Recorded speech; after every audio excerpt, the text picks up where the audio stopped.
Effect with Ritu. I am Ritu Sharma. Friends, Shakespeare की place की series में आज हम डिस्कस करने वाले हैं विलियम शेक्सपियर की जो मोस्ट फेमस ट्रेजेडीज हैं उनके बारे में। जब मैंने शेक्सपियर की बायोग्राफी आपको पढ़ाई थी उस दौरान हमने डिस्कस किया था कि शेक्सपियर का जो वर्किंग पीरियड है उसको 4 फेजेस में डिवाइड किया गया है, और उन्हीं 4 फेजेस में डिवाइड करते हुए हमने बताया था कि शेक्सपियर ने अपनी लाइफ में 38 प्लेस लिखे हैं, और उसमें हमने उनकी अर्ली कॉमेडीज जो है उनको भी डिस्कस कर लिया है। कुछ उनकी लेट कॉमेडीज थी, लेट उनके रोमांसेस थे जो भी हमने लास्ट क्लास में हमने डिस्कस किया है, टेम्पेस्ट, उसको हम लेट रोमांस भी कहते हैं, तो हमने वो भी डिस्कस कर लिया है। अब हम डिस्कस करने वाले हैं उनकी ट्रेजेडीज को।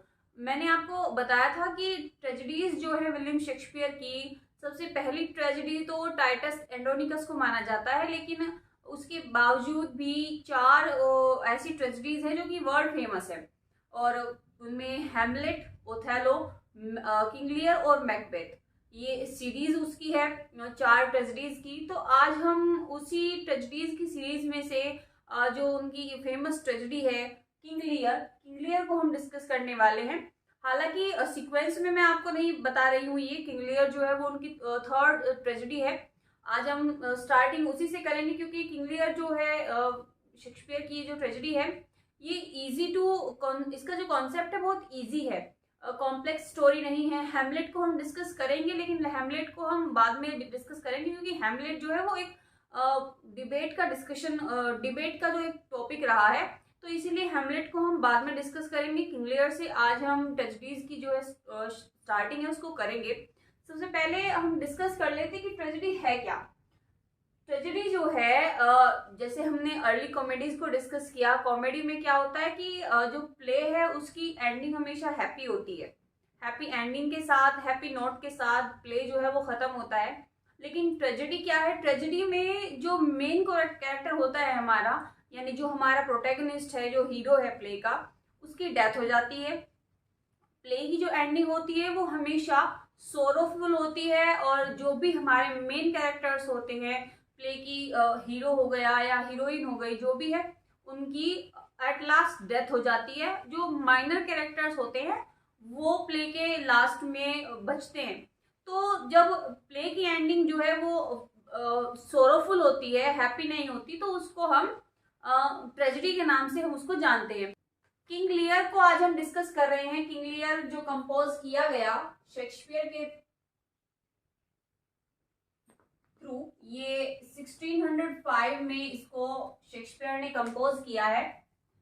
प्ले का जो सोर्स है वो राफेल हॉलिंशर्ट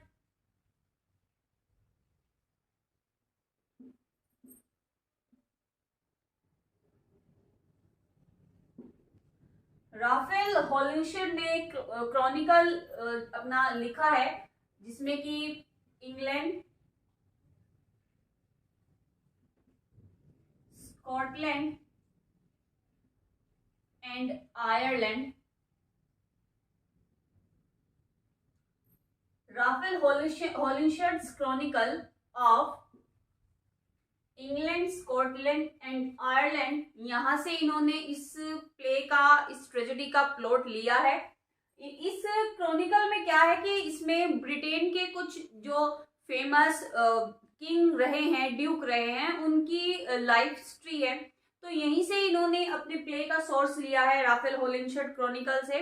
आपको बताया भी था कि इनका जो प्लेस के जितने भी प्लॉट्स इन्होंने लिए हैं वो इन्होंने प्लूटार्क का जो बुक रही है उससे लिया है, या फिर राफेल हॉलिंशर्ट का जो क्रॉनिकल रहा है इंग्लैंड, स्कॉटलैंड एंड आयरलैंड, उससे लिया है। और इसके अलावा उन्होंने ट्रू क्रॉनिकल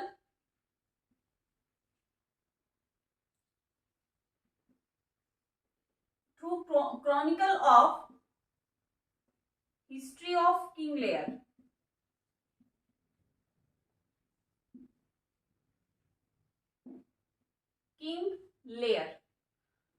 ये true chronicle of history of King Lear, यहाँ से इन्होंने अपनी जो किंग लियर का जो प्लॉट है यहाँ से लिया है। आप देखिए कि किंग लियर यहाँ पर स्पेलिंग में और यहाँ पर स्पेलिंग में अंतर है।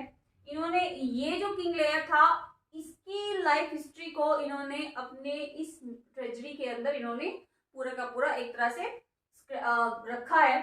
तो ये तो मेन सोर्स है, इनको माना जाता है कि यहीं से इन्होंने अपने जो ये ट्रेजेडी है किंग लियर, यहीं से इन्होंने इस ट्रेजेडी का जो सोर्स है वो लिया है। तो मैंने आपके सामने दो सोर्स बताए हैं जो कि किंग लियर ट्रेजेडी के लिए माने जाते हैं कि इन्हीं से इन्होंने लिया होगा। तो आपको याद रखना है कि राफेल हॉलिंशर्ट का क्रॉनिकल आया था इंग्लैंड, स्कॉटलैंड एंड आयरलैंड का, उससे इन्होंने किंग लियर के लिए, और the true chronicle of history of King लियर जो कि ब्रिटेन का राजा था, यहाँ से इन्होंने इस ट्रेजेडी के लिए अपना जो प्लॉटिंग के लिए सोर्स लिया है। इसके अलावा प्ले की जो सेटिंग है वो ब्रिटेन की है। किंग लियर को इन्होंने ब्रिटेन का ही राजा दिखाया है, और ये जो किंग लियर था ये भी ब्रिटेन का ही राजा था। तो सिमिलरिटीज जो है वो देखने के लिए मिलेंगी आपको प्ले के अंदर। तो ये अभी इस प्ले की जो थीम है वो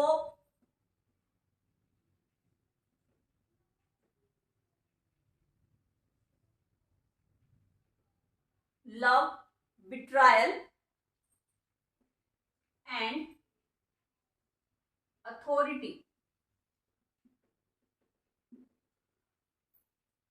लव, बिट्रायल एंड अथॉरिटी जो है इस प्ले की थीम रहेगी। अच्छा, अथॉरिटी के लिए ही ये जो प्ले है अपना, इसके साथ साथ जेलसी भी आप कह सकते हैं।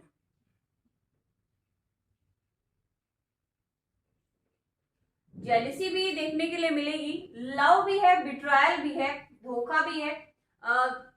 जो किंग लियर की डॉटर्स थी उन्होंने इनको धोखा भी दिया। अथॉरिटी के लिए उन्होंने अपने पिता के साथ फ्लैटरिंग भी की, और जेलसी भी इसमें आपको देखने के लिए मिलेगी प्ले के अंदर। तो ये जो इस प्ले की थीम्स है, लव, बिट्रायल, अथॉरिटी एंड जेलसी। अब डिस्कस करते हैं प्ले के कैरेक्टर्स को, आप साथ साथ नोट करके चलिए।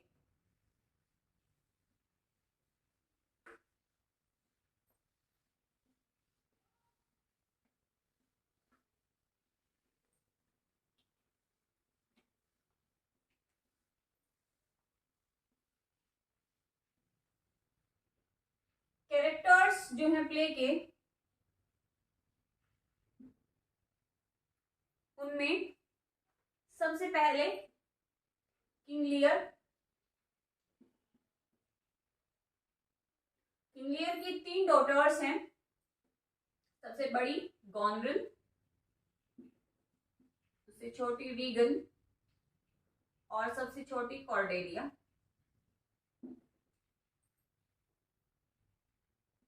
गॉनरिल की शादी हुई है ड्यूक ऑफ एल्बनी के साथ। रीगन की शादी हुई है ड्यूक ऑफ कॉर्नवाल के साथ।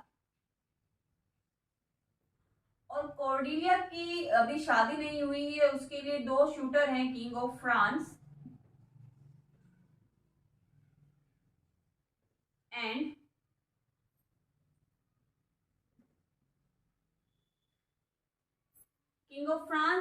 Duke of burgundy.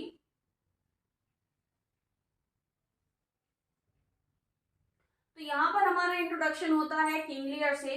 King Lear जो कि ब्रिटेन के राजा है, जब मैं बता चुकी हूँ आपको कि सेटिंग जो है ब्रिटेन की है। गॉनरिल उनकी बड़ी बेटी है, रीगन उनकी बीच की बेटी है, और कॉर्डेलिया सबसे छोटी। गॉनरिल की शादी हुई है ड्यूक ऑफ एल्बनी के साथ, रीगन की हुई है ड्यूक ऑफ कॉर्नवाल के साथ, और कॉर्डेलिया जो है उसकी शादी नहीं हुई, उससे शादी करने के लिए 2 शूटर आए हुए हैं, king of France and Duke of burgundy. इसके बाद अर्ल ऑफ कैंट, ये लॉयल कॉर्टियर है कैंट का।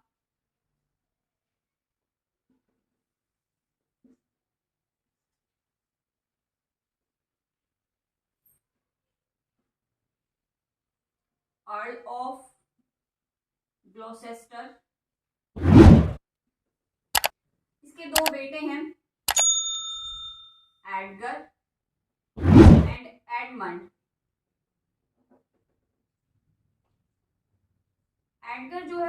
रियल सन है और एडमंड जो है वो इसका इलिजिटिमेट सन है।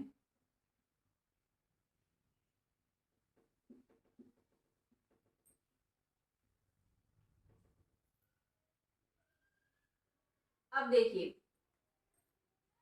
किंग लियर जो है वो प्ले की जो शुरुआत होती है वो किंग लियर की कोर्ट से होती है।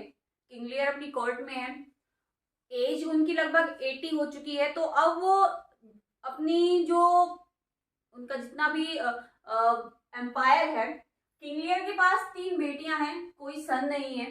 तो जाहिर सी बात है कि वो चाहते हैं कि उनका कोई हेयर बने, कोई हेयरस बने। तीनों लड़कियों में वो चाहते हैं कि वो अपनी जो प्रॉपर्टी है उसको बांट दे, क्योंकि अब उनकी एज 80 ईयर हो चुकी है और वो अब पूरी तरह से कह सकते हैं कि अपने एम्पायर को रूल नहीं कर सकते। तो यहाँ किंग लियर जो है वो अपनी पूरी की पूरी उम्र चारों तरफ अपने फ्लैटर्स से घिरे रहे हैं, यानी उनको हमेशा चापलूसी करने वाले ही उनके जितने भी कोर्टियर रहे हैं। तो वो अभी तक उन्होंने यही देखा है कि जितने भी उनके आसपास के लोग हैं वो सब चापलूसी करते हैं और चापलूसी से ही किंग लियर खुश रहने लगे हैं। अब यहाँ उनकी 3 बेटियां हैं, गोनरिल, रीगन और कॉर्डिलिया। कोर्ट में वो अपनी जो ड्यूकडम है उसके बारे में बात कर रहे हैं अर्ल ऑफ कैंट के साथ, जो उनका लॉयल कोर्टियर है, और कह रहे हैं कि मुझको अब ये डिसाइड करना है कि मुझे की कौन सी बेटी को अपनी कितनी प्रॉपर्टी देनी है और किस बेसिस पर देनी है। तो वो बात करते हैं, गोनरिल, रीगन और कॉर्डिलिया तीनों को बुलाते हैं और उनसे सवाल करते हैं कि तुम मुझसे कितना प्यार करती हो। गोनरिल से पूछते हैं कि तुम मुझसे कितना प्यार करती हो। तो गोनरिल जो है, जो कि फ्लैटरी में मास्टर है, फ्लैटरिंग करने में एकदम मास्टर है, वो जानती है कि अपने पिता को कैसे खुश करना है। तो वो कहती है कि फादर, मैं तुमसे बहुत ज्यादा प्यार करती हूँ, इतना कि जितना दुनिया में कोई किसी से नहीं करता होगा। तो जब वो ऐसे वर्ड्स बोलती है तो किंग लियर खुश हो जाते हैं और अपनी जो ड्यूकडम है उसमें से एक हिस्सा गोनरिल को दे देते हैं। फिर बारी आती है रीगन की। रीगन जो गोंडल से भी ज्यादा एक्सपर्ट है, तो यही सवाल वो रीगन से करते हैं और जब रीगन जवाब देती है तो वो भी सेम आंसर देती है कि वो भी आपको सबसे ज्यादा मानती है, आपके लिए कुछ भी कर सकती है। तो इस तरह से किंग लियर को बातों में गोंडल और रीगन दोनों ही खुश कर देती है। उसके बाद बारी आती है कॉर्डिलिया की। कॉर्डिलिया को जब वो बुलाते हैं और उससे पूछते हैं कि तुम मुझसे कितना प्यार करती हो, तो कॉर्डिलिया जवाब देती है कि मैं आपसे उतना ही प्रेम करती हूँ जितना कि एक पिता और पुत्री के रिश्ते में होना चाहिए, ना तो उससे ज्यादा ना उससे कम।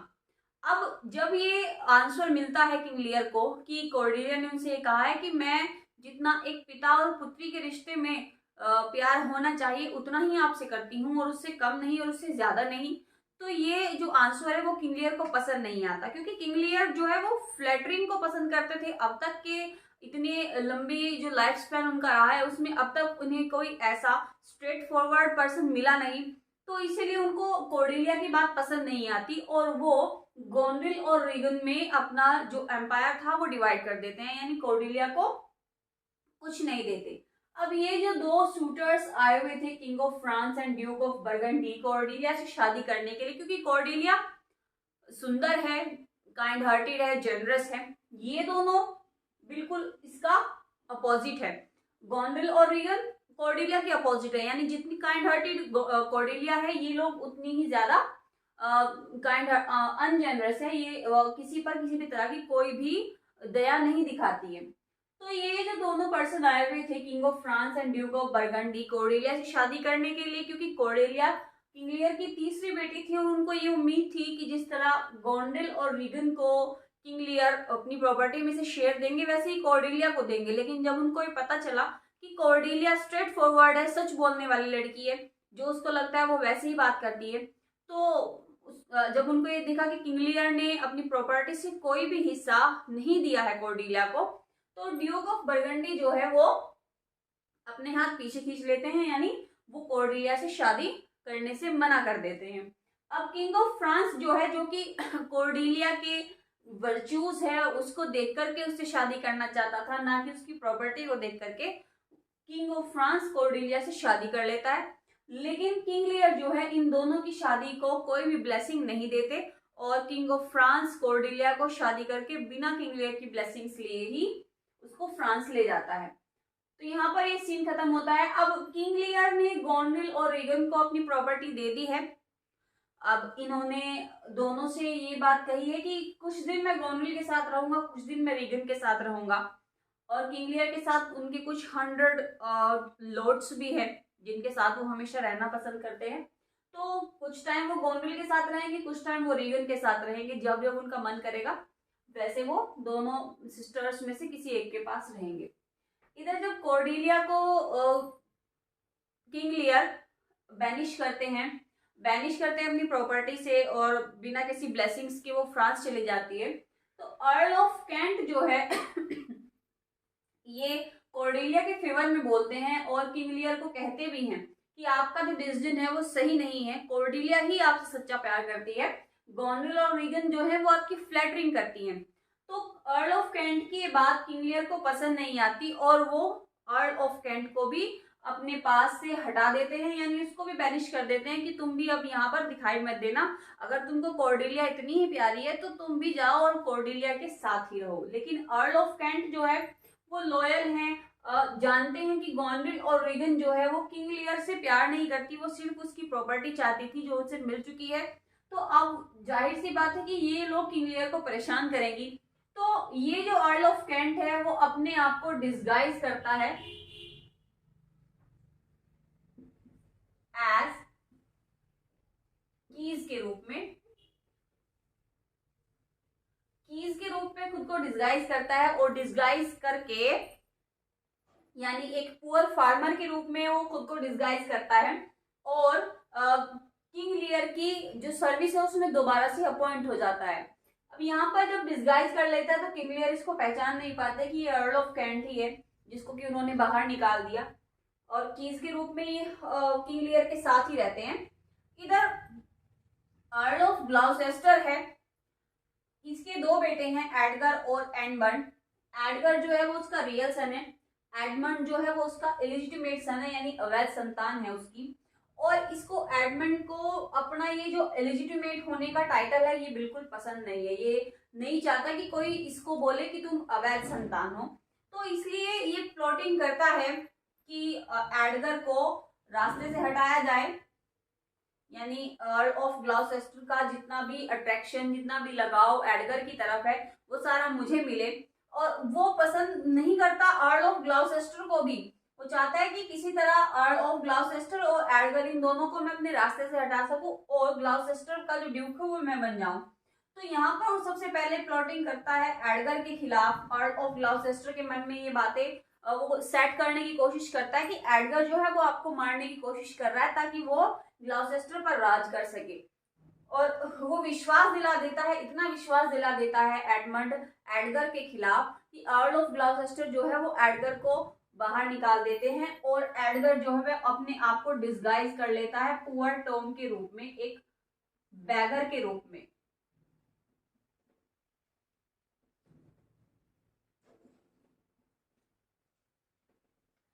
तो यहाँ पर हमने देखा दो डिस्गाइज हुए हैं, अर्ल ऑफ कैंट ने खुद को डिस्गाइज किया कीज के रूप में और एडगर ने खुद को डिस्गाइज किया पुअर टॉम के रूप में, जो कि एक बैगर के फॉर्म में आ जाता है।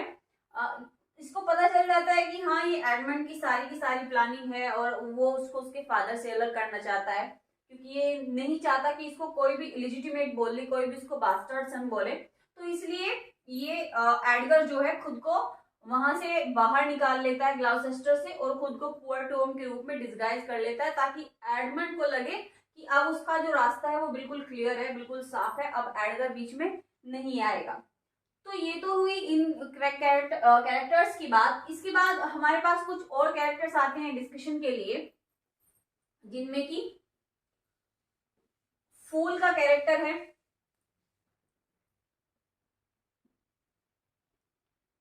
ओसवाल्ड। ओसवाल्ड जो है ये गोनरिल का सर्वेंट है।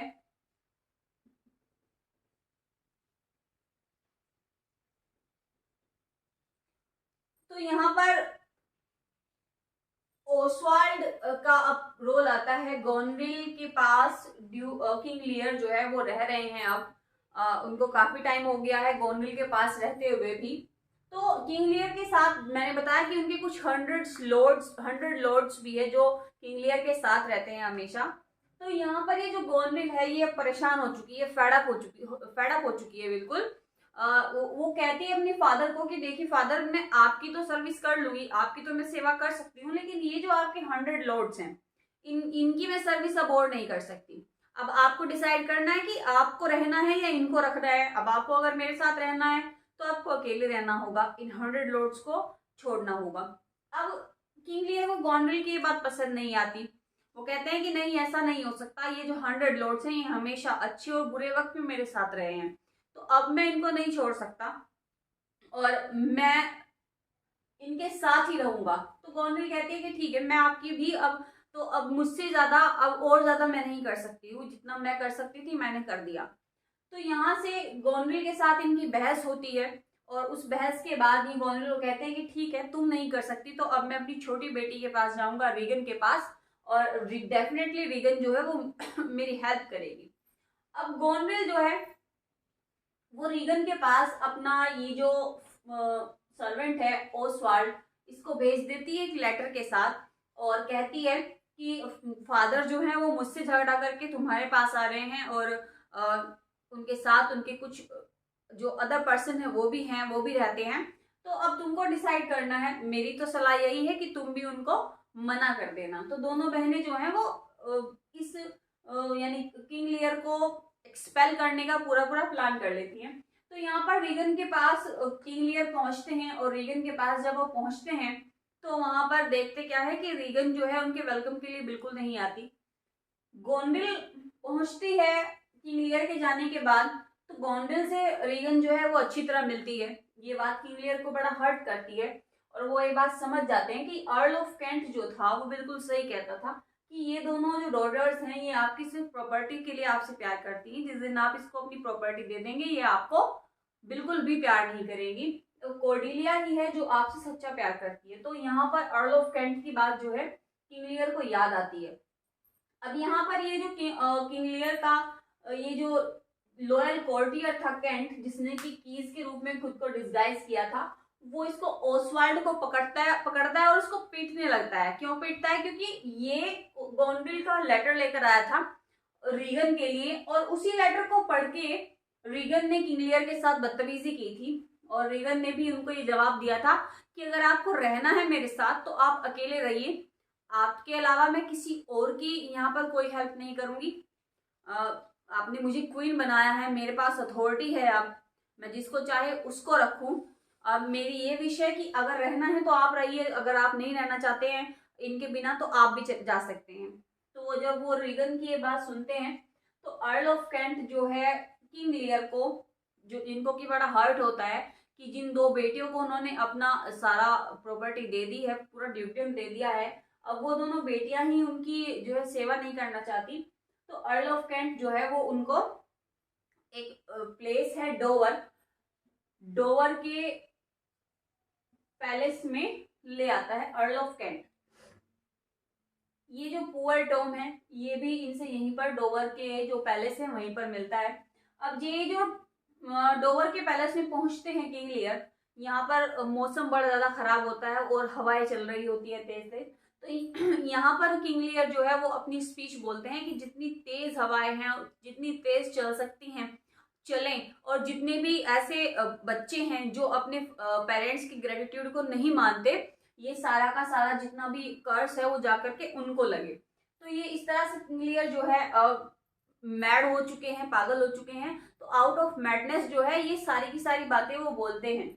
और यहाँ पर ये जो अर्ल ऑफ कैंट है वो उनको डोवर के पैलेस में कहता है कि आप यहीं पर रहिए, यही एक सेफ जगह है, आप यहीं पर रहिए, क्योंकि इधर ये जो गोनरिल और रीगन है इन दोनों ने ही अपने पिता को मारने के लिए जो अपनी आर्मी है उनको भेज दिया है कि जाओ ढूंढो और किंग लियर को मार दो। तो ये जो अर्ल ऑफ कैंट है ये इनको बोलते हैं कि आप डोवर के किले में रहिए, यही आपके लिए सेफ प्लेस है। इधर वो मिलते हैं यहाँ पर एडगर से, जो कि पुअर टॉम की फॉर्म में डोवर के किले में रह रहा है, और यहीं पर इन दोनों की मुलाकात होती है। अब अर्ल ऑफ कैंट जो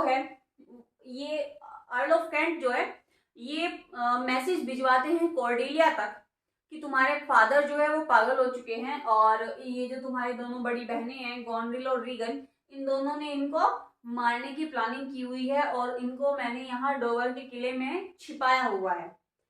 किंग ऑफ फ्रांस जो है ये इन्वेड कर रहे हैं, यानी इन पर ये अटैकर्स से बचाने की कोशिश कर रहे हैं किंग ऑफ फ्रांस जो है। तो ये किंग ऑफ फ्रांस और कॉर्डिलिया ये सब लोग मिलकर के डोवर के किले तक पहुंचते हैं। अपने फादर से मिलने के लिए कॉर्डिलिया जाती है।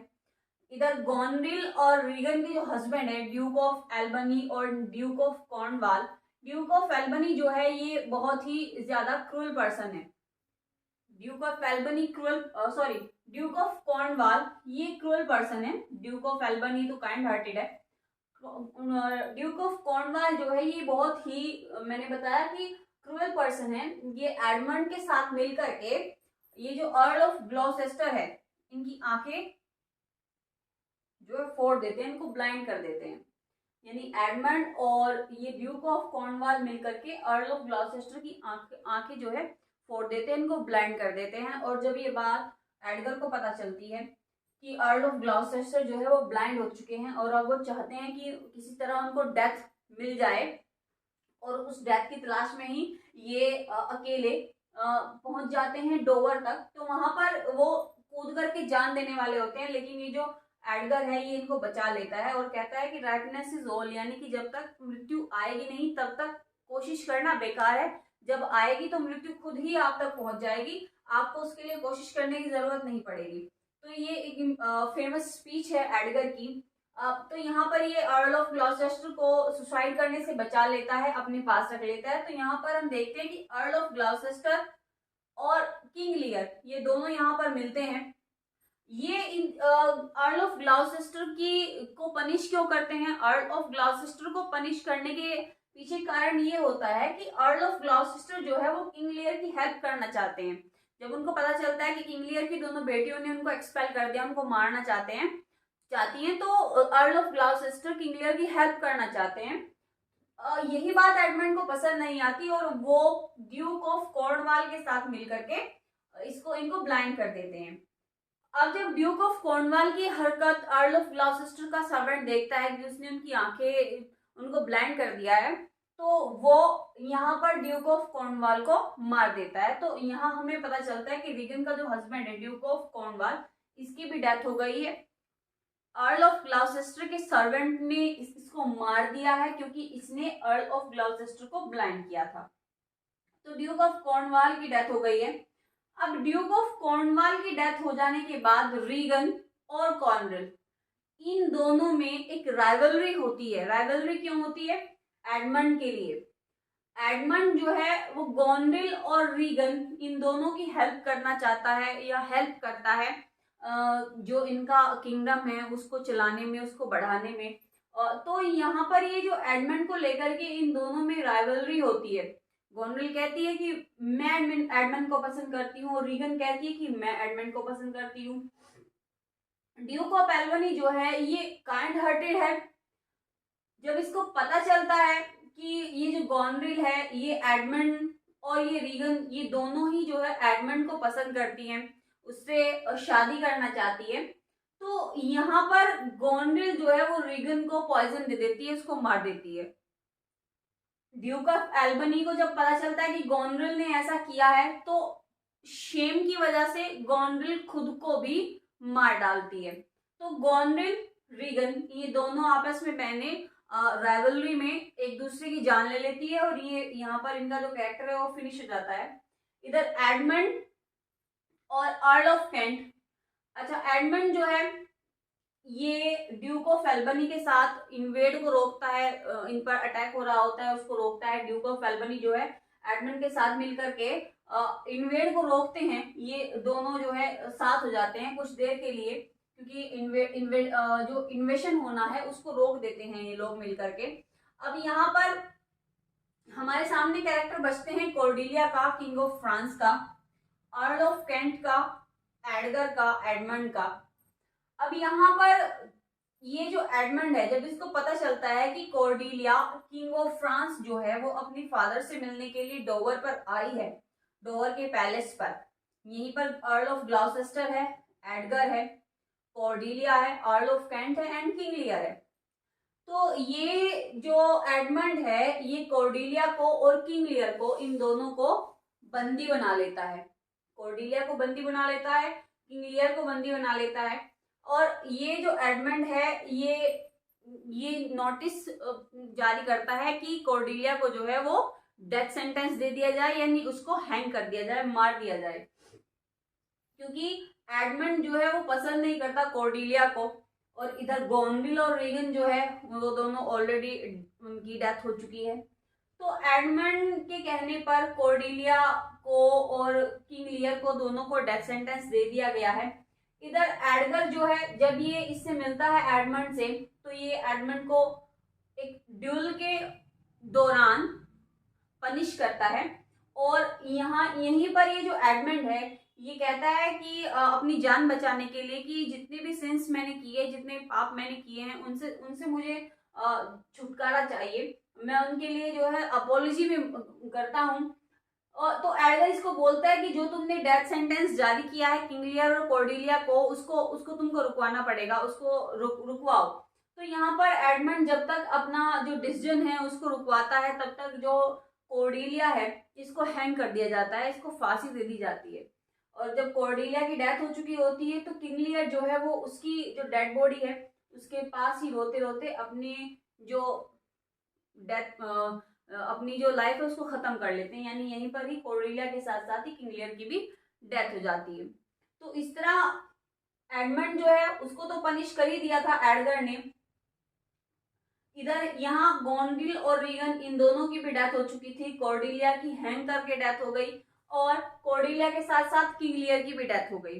तो एट द एंड जो हमारे पास कैरेक्टर बचते हैं वो बचते हैं Duke of France, Earl of Kent, Edgar. ये अर्ल ऑफ ग्लॉसेस्टर जो है ये तो ब्लाइंड हो चुके हैं बिल्कुल। तो अब हमारे पास जो मेजर कैरेक्टर थे उनकी डेथ हो चुकी है, यानी किंग लियर और उनकी जो फेवरेट डॉटर, एट लास्ट हम कह सकते हैं कि कॉर्डिलिया उनकी फेवरेट हो गई थी, क्योंकि गोनविल और रीगन दोनों ने उनको बिट्रे कर दिया था प्रॉपर्टी के लिए। तो यहाँ कॉर्डिलिया और किंग लियर जो हमारे मेन कैरेक्टर्स थे, मेजर कैरेक्टर थे, उन दोनों की डेथ हो जाती है और इस तरह इस ट्रेजेडी का एंड होता है। एट द एंड हमारे पास 4 कैरेक्टर बचते हैं। तो जो ड्यूकडम होता है उसको हेल्प करता है चलाने में अर्ल ऑफ कैंट, एडगर और ये अर्ल ऑफ ग्लॉसेस्टर हमारे पास बचते हैं मेन कैरेक्टर्स। तो हमारे जो थे वो ट्रेजेडी के, उनकी डेथ हो गई है। तो इसी के साथ ये जो ट्रेजेडी है वो फिनिश हो जाती है।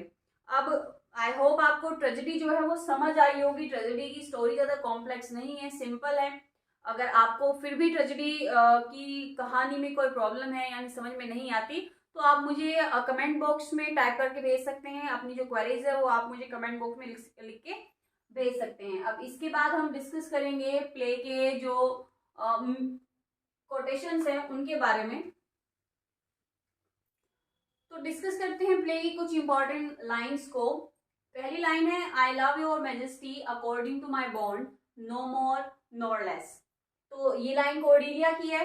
प्ले की जो समरी जब हम डिस्कस कर रहे थे मैंने आपको बताया था कि जब किंग लियर अपनी प्रॉपर्टी को डिवाइड करने वाले होते हैं तो वो अपनी तीनों बेटियों से एक सवाल करते हैं कि तुम मुझसे कितना प्यार करती हो।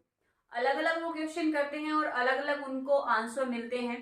तो गोनविल और रीगन जो है वो फ्लैटरी करके किंग लियर को खुश कर देते हैं, लेकिन जो कॉर्डिलिया है वो बिल्कुल स्ट्रेट फॉरवर्ड आंसर करती है। वो कहती है कि I love your majesty according to my bond, यानी फादर मैं आपसे उतना ही प्यार करती हूँ जैसा कि हमारा रिश्ता है, नो मोर नॉर लेस, ना तो ज्यादा ना कम। यानी जैसा एक डॉटर का और एक फादर का रिलेशनशिप होता है वैसा ही हमारा भी रिलेशनशिप है। और उस रिलेशनशिप के अकॉर्डिंग ना तो मैं आपको ज्यादा प्यार करती हूँ ना ही उससे कम करती हूँ। तो ये कॉर्डिलिया की लाइन है, एक्ट 1 सीन 1 से स्टार्टिंग की ही एक्ट है हमारा, तो उसी से लाइन ली गई है। उसके बाद how sharper than a serpent's tooth it is to have a thankless child. ये लाइन किंग लियर की है, एक्ट 1 सीन 4 से। ये लाइन किंग लियर ने तब कही थी जब वो कॉर्डिलिया को बैनिश कर देते हैं, एक तरह से अपनी प्रॉपर्टी नहीं देते और गोनविल और रीगन में जो ड्यूकडम है उसको डिवाइड कर देते हैं। तो यहाँ पर जब गोनविल और रीगन दोनों ही बाद में लियर की सर्विस को सेवा को मना कर देती हैं कि हम आपकी सेवा कर सकते हैं, लेकिन आपके साथ जो ये पर्सन्स रहते हैं, 100 ऑफ लॉर्ड्स रहते हैं, हम इनकी किसी भी तरह से कोई सर्विस नहीं कर सकते। तो आपको डिसाइड करना है कि आपको खुद रहना है कि इनको साथ रखना है। अगर इनको साथ रखना है तो आप भी इनके साथ जा सकते हैं। तो ये लाइन किंग लियर को हर्ट करती हैं और तब वो कहते हैं कि how sharper than a serpent's tooth it is to have a thankless child, कि एक थैंकलेस चाइल्ड, एक इनग्रेटिट्यूड चाइल्ड को रखना, यानी कि एक सरपेंट के टूथ, सरपेंट के जहरीले दांतों से भी ज्यादा शार्पर होता है एक इनग्रेटिट्यूड चाइल्ड को रखना। वो ये लाइन गोनरिल और रीगन के लिए बोलते हैं कि इन्होंने मेरे लिए थोड़ा भी ग्रेटिट्यूड शो नहीं किया, बिल्कुल ये इनग्रेटिट्यूड हो गई, थैंकलेस हो गई है। तो वो कंपेयर करते हैं सरपेंट के टूथ से इनको, कि ये दोनों इनग्रेटिट्यूड बच्चे हैं मेरे, जो कि एक सरपेंट के टूथ से भी ज्यादा शार्पर हैं, ज्यादा जहरीले हैं। थर्ड है have more than you showest, thou showest, speak less than you knowest, lend less than you owest. ये लाइन फूल की है। अब शेक्सपियर के प्लेस में फूल जो है वो एक इम्पोर्टेंट रोल प्ले करता है। इनके कैरेक्टर का नाम ही फूल होता है। बाकी ये लाइन जो है बहुत ही लॉजिकल बोलते हैं, काफी इंपॉर्टेंट लाइन है ये इनकी। हाउ मोर देन दाउ शोवेस्ट, फूल जो है एक्ट 1 सीन 4 से ही, यानी जब यहाँ पर गोनरिल और रीगन ने इनको हर्ट किया उसके बाद ही ये जो फूल है ये लाइन बोलता है। वो कहता है कि हैव मोर देन यू शोवेस्ट, जितना आप दिखाते हैं उससे ज्यादा आपके पास होना चाहिए। स्पीक लेस देन यू नोवेस्ट, जितना आप जानते हैं उससे कम बोलिए, यानी अपनी जितनी भी सीक्रेट्स हैं वो सबको जाहिर मत कीजिए। लैंड लेस देन यू ओवेस्ट, और जितना आपके पास है उससे कम ही आप दूसरों को दीजिए। तो ये फूल की लाइन है। जब वो किंग लियर की स्थिति को देखते हैं तो तब वो ये लाइन बोलता है कि जितना आप दिखाते हैं उससे ज्यादा आपके पास होना चाहिए, जितना आप जानते हैं उससे कम आप बोलिए, यानी अपने सीक्रेट सबके सामने मत रखिए, और जितना आपके पास धन है उससे कम ही आप दूसरों को दीजिए। तो ये बहुत ही लॉजिकल लाइन है यहाँ पर फूल की। I am a man more sinner than sinning, ये भी किंग लियर की लाइन है। ये लाइन वो कॉर्डेलिया से जब मिलते हैं तब वो बोलते हैं, क्योंकि कॉर्डेलिया को उन्होंने अपनी प्रॉपर्टी से भी कुछ नहीं दिया, ब्लेसिंग्स भी इसको नहीं दी, किंग ऑफ फ्रांस से उसकी शादी कर दी बिना उससे मिले ही। तो यहाँ पर वो कहते हैं कि I am a man more sinner than sinning, यानी मैं एक ऐसा व्यक्ति हूँ जिसने बहुत अधिक पाप किए हुए हैं। कॉर्डेलिया के सामने वो खुद को, अपने आप को बहुत छोटा महसूस करते हैं, तो वो ये लाइन बोलते हैं। नेक्स्ट जो लाइन है, as flies to wanton boys are we to the gods they kill us for their sports. Gloucester act 4 scene 1 से ये लाइन है। ग्लाउसेस्टर जो है उनको ब्लाइंड कर दिया है उनके बेटे एडमंड ने, जो कि उनका इलिजिटिमेट सन है ड्यूक ऑफ कॉर्नवाल के साथ मिलकर के। तो ग्लाउसेस्टर परेशान है, उसकी हालत भी बिल्कुल किंग लियर की जैसी है। जैसे किंग लियर को उनकी दोनों बेटियों ने अपने ड्यूकडम से बाहर निकाल दिया है, उनका किसी भी तरह से हेल्प करने से मना कर दी है, वैसे ही ग्लाउसेस्टर भी परेशान है। तो ग्लाउसेस्टर कहता है कि as flies to wanton boys, कि जिस तरह wanton बॉयज यानी स्कूल के जो लड़के होते हैं जब उनकी वो चाइल्डिश एज में होते हैं, कि जिस तरह चाइल्डिश बच्चों के लिए, लड़कों के लिए मक्खियां होती हैं, यानी जब छोटे बच्चे जो होते हैं वो मक्खियों को पकड़ते हैं और उनके पंखों को निकाल देते हैं, उनको परेशान करते हैं, उनको मारते हैं अपने फन के लिए। Are we to the gods, वैसे ही हम हैं ईश्वर के लिए। They kill us for their sport, जिस तरह की स्कूली लड़के अपने स्पोर्ट के लिए, अपने आनंद के लिए मक्खियों को मार देते हैं, उनको परेशान करते हैं, वैसे ही इस वक्त हम ईश्वर के लिए हैं, यानी हमारे दुखों से ईश्वर भी इतने ही इनडिफरेंट है जितना कि मक्खियों को मारने से इनडिफरेंट होते हैं wanton बॉयज, स्कूली बच्चे या चाइल्डिश एज के जो बच्चे होते हैं। जिस तरह उनको नहीं पता कि वो क्या कर रहे हैं, या उनको फर्क नहीं पड़ता कि इनको कितनी परेशानी हो रही है, कितनी मिजरी में है, ऐसे ही इस वक्त ईश्वर के लिए हम लोग हैं। हमारी भी मिजरी से इस वक्त ऐसा लगता है कि जैसे गॉड को कोई फर्क नहीं पड़ता। तो ये ग्लाउसेस्टर की लाइन है एक्ट 4 सीन 1 से, इंपॉर्टेंट लाइन्स है। इसके बाद एक इंपॉर्टेंट लाइन और है जो कि किंग लियर की है।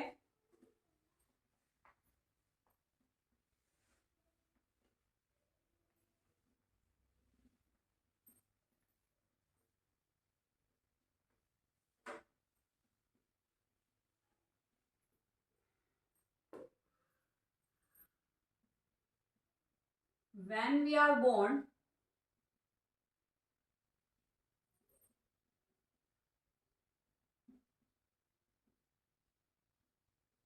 we cry to come this stage full of miseries, and fools.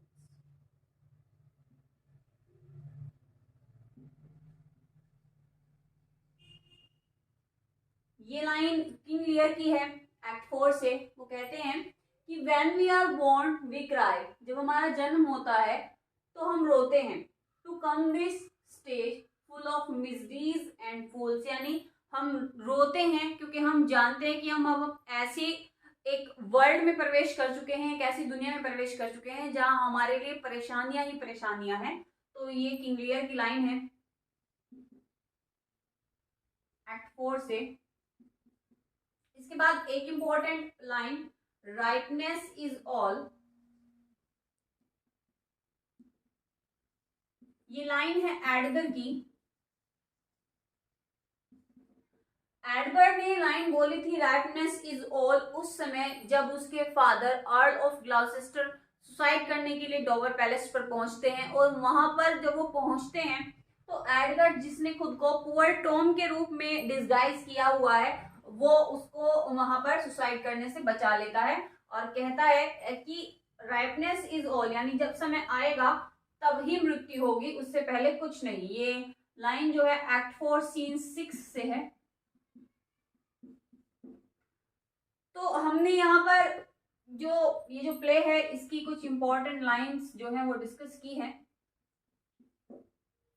I hope play की समरी और जितनी भी इंपॉर्टेंट लाइंस है और जितनी भी मैंने डिस्कस की हैं आपको समझ आई हो। अगर नहीं समझ आई है तो फिर आप मुझे कमेंट बॉक्स में टाइप करके बता सकते हैं। जो भी क्वेरीज होगी मैं आपको नेक्स्ट क्लास में आपके साथ डिस्कस करूंगी। तो आज की क्लास जो है यहीं पर मैं फिनिश करती हूँ। नेक्स्ट क्लास भी हम विलियम शेक्सपियर की ट्रेजेडी पर ही बेस्ड पढ़ेंगे। नेक्स्ट क्लासेस जितनी भी होंगी, अभी शेक्सपियर की जो फेमस ट्रेजेडीज हैं उन्हीं को हम कवर अप करेंगे। साथ साथ ही शेक्सपियर की जितनी भी प्लेस हैं ऑलमोस्ट हम उनको पढ़ चुके हैं। अब इसमें सिर्फ हमारे पास पढ़ने के लिए उनके रोमन प्लेस बचे हैं। तो धीरे धीरे जो है शेक्सपियर की जितनी भी क्लासेस हैं वो अब फिनिश होने की तरफ ही चल रही है।